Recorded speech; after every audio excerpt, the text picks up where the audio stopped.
দেখুন আমি কত বড় দানশীল। এইমাত্র একটি গরিবকে 100 টাকা দান করে আসলাম। সবাই গরিবদেরকে দান করবেন, তবে অবশ্যই সেটা ক্যামেরার সামনে, ঠিক আছে না মুরব্বিরা? ভাই আপনারা তো মনে হয় জাকাত দেন। ভাই আমি গরিব একটা অসহায় মানুষ ভাই, আমার কিছু জাকাত টিয়া দেন ভাই। আমি তো এভাবে জাকাত দিই না। আপনি ডিজিটাল যুগে এসে আপনি অবশ্যই লাইভ আসতে হবে, ক্যামেরার সামনে এসে জাকাত চান তাহলে অবশ্যই আপনি জাকাত দিব। হায় রে মানুষ, জাকাত 100 টাকা, প্রচার খরচ 5,000 টাকা। এই জিনিসটা ধরতো সামনে দেখি কারো জাকাত টাকা দেওয়া যায়। ওস্তাদ একটু আগে যে 4-5 জনের জাকাত দিয়ে এলেন, এটা তো সোশ্যাল মিডিয়াতে পোস্ট করলেন না, এটা কি জানানো দরকার ছিল না? কথাটা তো সত্য। এই কি রে তোরা ডিস্টেন্স রাখছিস কি লেগা? এটা মনে রাখবি না? এই দেখ আমার মোবাইলটা দেছে, পোস্টটা করে দিই লাইভে যায়।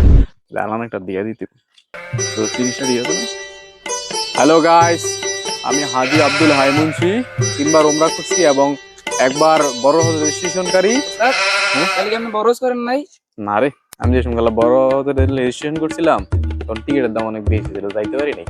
পরবর্তীতে কোনো সময় টিকিটের দাম যদি 10-20 হাজার টাকা হয় তা ওয়াজ করে আমরা। যাই হোক গাইস, আমি এইমাত্র 4-5 জনকে জাকাত দিয়ে আসছি। এই নাও, যদি কিছু কেনাকাটা করো, আর তোমার যদি কোনো বন্ধু বান্ধব থাকে তোমার মতো, আমার জানাইও। ঠিক আছে। হ্যাঁ রে, মানুষটা কত ভালো, গোপনে দান করে।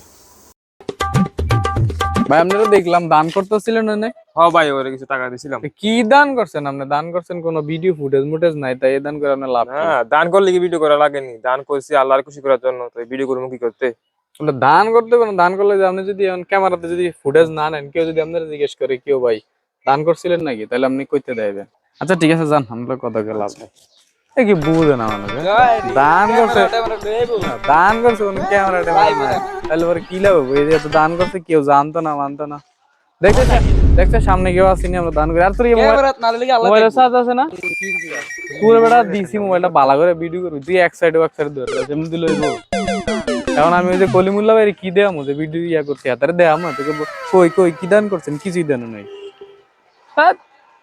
প্রত্যেকটা মুসলমানের জাকাত প্রদান করা উচিত যাদের উপর জাকাত ফরজ হয়েছে। রাসূলুল্লাহ সাল্লাল্লাহু আলাইহি ওয়াসাল্লাম বলেছেন, যার উপর জাকাত ফরজ হয়েছে সে যদি জাকাত প্রদান না করে তবে কিয়ামতের দিন বিষধর সাপে কামড়াবে।